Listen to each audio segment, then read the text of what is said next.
নমস্কার। আর একটা কবিতা শোনাচ্ছি।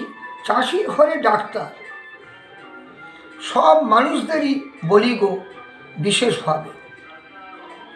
চাষিরাও তো মানুষ, ভগবানের সৃষ্টি এবং ভারত মাতার অবদান। তারা কোনো অংশে কারোর থেকে ছোট নয় বলে মনে করি। বেশ কিছু মানুষজন, লোক ও মেয়েরা তাদের অবজ্ঞা করে এবং ছোট ভেবে আসছে।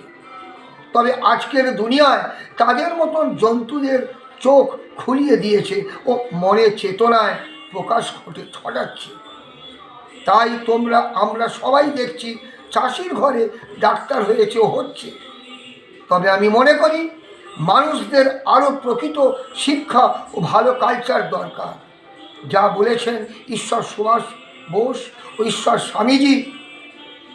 স্বামীজি তো নিজেই বলেছেন যে জীবকে সেবা করো ও ভগবানকে বিশ্বাস রাখো। এটা তো অনেকেরই জানা আছে। আশা করি নোংরামি পুনরাবৃত্তি হবে না। নমস্কার।